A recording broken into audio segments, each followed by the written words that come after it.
कर्म का बंधन अवश्य निर्मित होता है, किंतु कार्य का बंधन निर्मित नहीं होता पार्थ।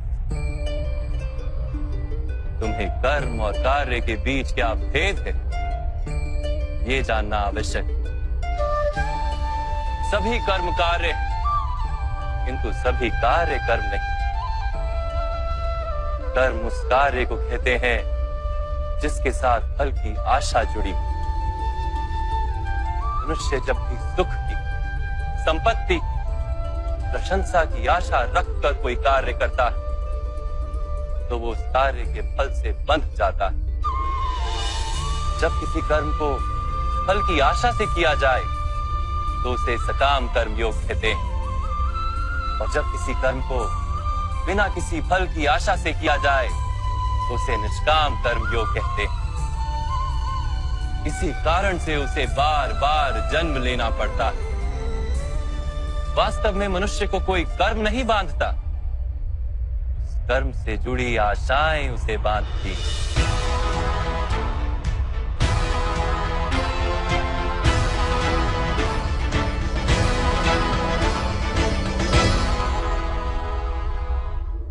वास्तव में मनुष्य को कोई कर्म नहीं बांधता, उस कर्म से जुड़ी आशाएं उसे बांधती हैं। वो कैसे माधव? यदि इस युद्ध में तुम्हें विजय होने की आशा है तो पराजित होने पर तुम्हें भीषण दुख होगा, और वो दुख तुमसे कोई अन्य कार्य करवाएगा जिसके लिए तुम्हें दूसरा जन्म लेना पड़ेगा। और यदि तुम विजयी हुए तो तुम्हारा अहंकार बढ़ेगा, और वो अहंकार तुम्हें विश्व विजय के लिए प्रेरित करेगा, तुमसे हत्याएं करवाएगा और उसका पाप तुम्हें बांधेगा। विचार करो, यदि तुम्हें इस युद्ध में ना विजय का मोह और ना पराजय का भय, तो इस युद्ध के अंत में तुम्हें सुख प्राप्त होगा या दुख प्राप्त होगा? ना सुख माधव, ना ही दुख। अर्थात तुम्हारा सुख, दुख, हताशा, निराशा, अहंकार युद्ध के कारण नहीं है। युद्ध के साथ तुमने जो आशाएं बांधी हुई हैं उसके कारण है। क्या ये सत्य नहीं है पार्थ?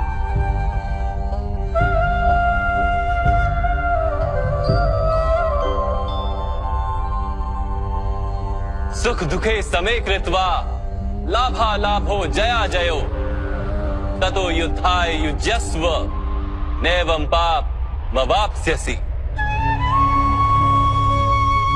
अर्थात सुख दुख को समान मानकर लाभ हानि जय पराजय का विचार किए बिना यदि तुम युद्ध करोगे कौन्तेय, तो तुम पाप के भागी नहीं बनोगे। इसी को कर्म योग कहते हैं। जो सांख्य का ज्ञान प्राप्त कर लेता है वो ये जान लेता है कि वो शरीर नहीं, केवल एक आत्मा है। शरीर के भोग और अनुभव तो केवल मृत्यु तक है, अर्थात वास्तविक नहीं, केवल माया है। उसके लिए कर्मयोगी बनना सरल हो जाता है। परंतु माधव, यदि कार्य से बंधन निश्चित है तो क्या संसार का त्याग करके संन्यास लेना उचित नहीं? इसी विचार का परिणाम है कि आज ये युद्ध हो रहा है पार्थ।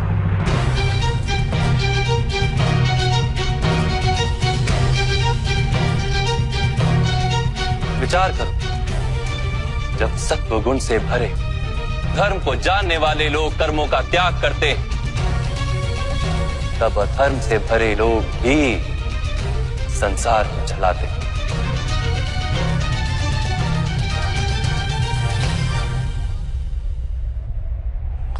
यदि महामहिम ने संसार का त्याग ना किया होता तो आज अधर्म इतना बढ़ता ही नहीं।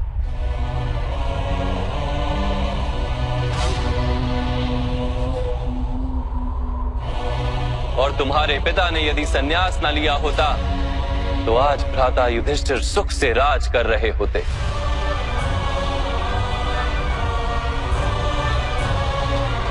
और अपनी प्रजा को न्याय और धर्म का ज्ञान दे रहे हो। किंतु दुखदायक बात तो यह है पार्थ कि सत्वगुण से भरे मनुष्य ही संसार को लाभ दे सकते हैं, किंतु वो ही संन्यास का विचार करते हैं।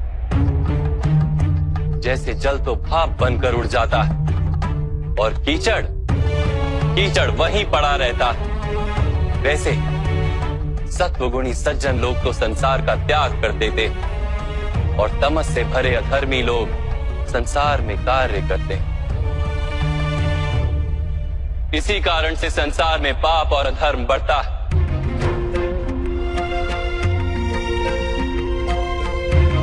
किंतु कर्मयोग इस विचित्र स्थिति से सारे संसार का रक्षण करता है। कर्मयोगी फल की आशा का त्याग करता है, किंतु कर्मों का त्याग नहीं करता। वो इसी संसार में रहता है, सन्यासी की भांति सारे कार्य करता है, किंतु उनमें लिप्त नहीं होता। कर्मयोगी अपनी संतानों से, स्वजनों से, अपनी प्रजा से कोई अपेक्षा या आशा नहीं रखता।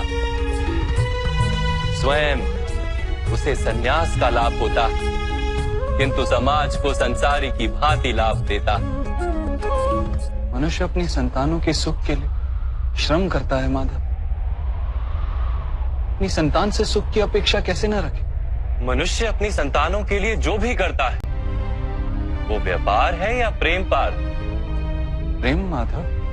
तो फिर अपने कार्यों के प्रति फल की इच्छा क्यों पार? भविष्य का लाभ तो व्यापार में देखा जाता है, प्रेम में नहीं। जो मनुष्य अपनी संतानों का चरित्र निर्माण उचित रूप से करता है, संतानों को प्रेम और धर्म के संस्कार देता है, उसकी संतानें भी मनुष्य को प्रेम और सुरक्षा अवश्य देती। संतानों के कर्म, स्वजनों के व्यवहार उनके कर्म है पार्थ, और जब उनके कर्मों पर हमारा कोई अधिकार नहीं होता तो उनसे आशाएं और अपेक्षाएं रखने का क्या प्रयोजन? यदि गहन विचार करोगे पार्थ तो शीघ्र ही ये जान लोगे कि जीवन में ऐसा कोई कार्य नहीं है जिसके साथ आशाएं और अपेक्षाएं जोड़ना अनिवार्य हो। जब सृष्टि ही परमात्मा है और मनुष्य स्वयं परमात्मा का अंश है तो सारे कार्य परमात्मा ही करते, मनुष्य स्वयं कुछ नहीं करता। यही कर्मयोग का मूल सिद्धांत है पार्थ।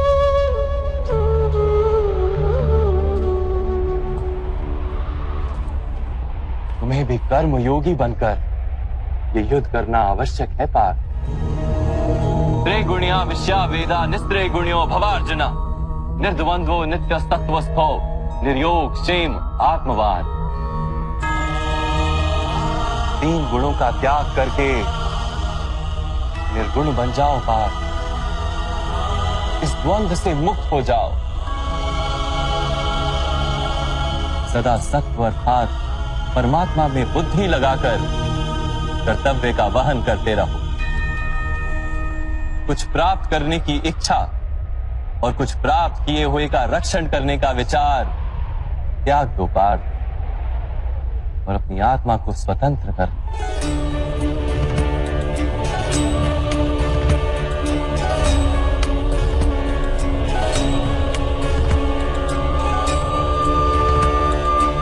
स्मरण रहे पार्थ,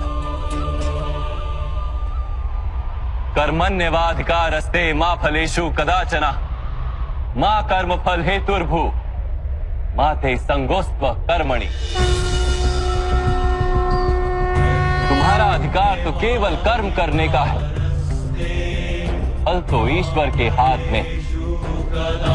इसलिए ना कर्म से भागना उचित है और ना ही कर्म के फल की आशा रखना उचित है।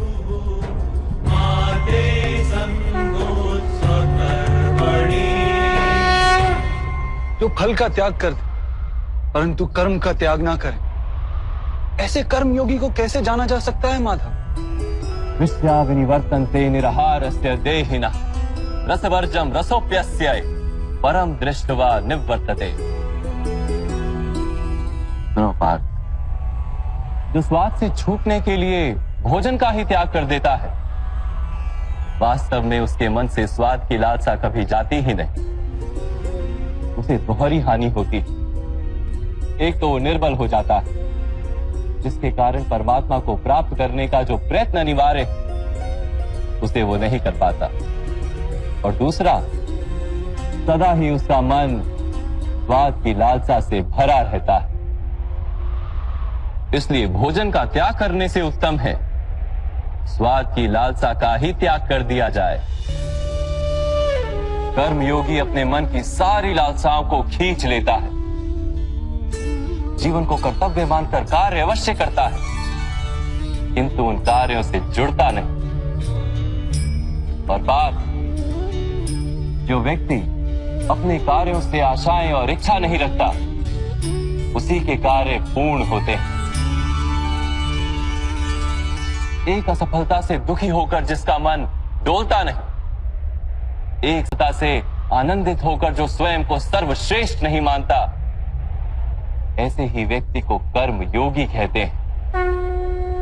और ऐसा व्यक्ति जीवन में बार बार सफल होता है।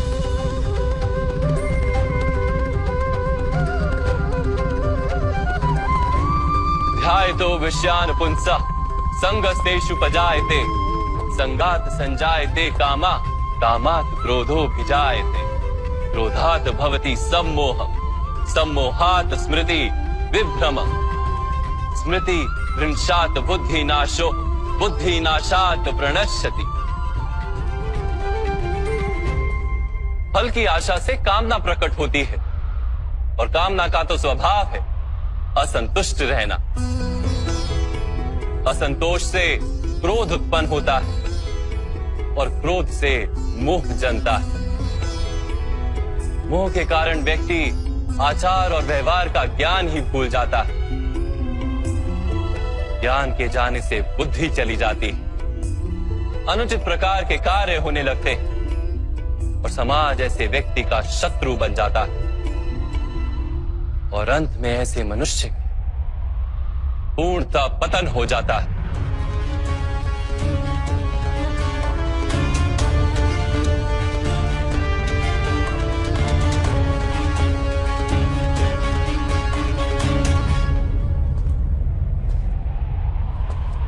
जैसे भ्राता दुर्योधन, उनके सेनापति महामहिम उनके ही शत्रु हैं, और तुम्हें विजय का आशीर्वाद दिया।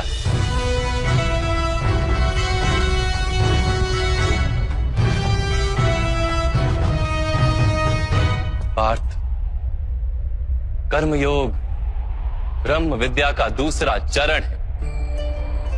परमात्मा में अपनी बुद्धि स्थिर करो, स्वयं को आत्मा जानो, मिथ्या बंधनों से मुक्त हो जाओ।